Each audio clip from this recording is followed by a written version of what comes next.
गाउँबाट दुई महिला राति 11 बजे एकाएक बेपत्ता भएकी छन्। आदरणीय दर्शकबिनहरू, कर्णाली प्रदेश सुर्खेत पश्चिम चौकुने गाउँपालिका बिजौरे 4 भुटे बाबरकी 12 वर्षीय निशा ओट र सोही गाउँकी कृष्णा सुनार राति 11 बजे एकाएक घरबाट बेपत्ता भएकी छन्। उहाँको परिवारले अहिले चौतर्फी खोजी गर्दा पनि आज 8 दिनसम्म पनि कुनै अत्तो पत्तो नलागेको उहाँका अङ्कल हरेश बाबुले जानकारी दिनुभएको छ।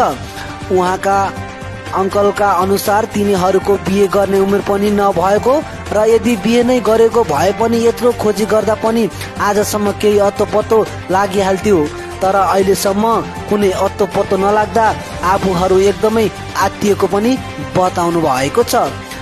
सोही गाउँकी एउटा शङ्कात्मक महिलालाई भने अहिले प्रहरीले अनुसन्धान गरिरहेको पनि बताउनु भएको छ।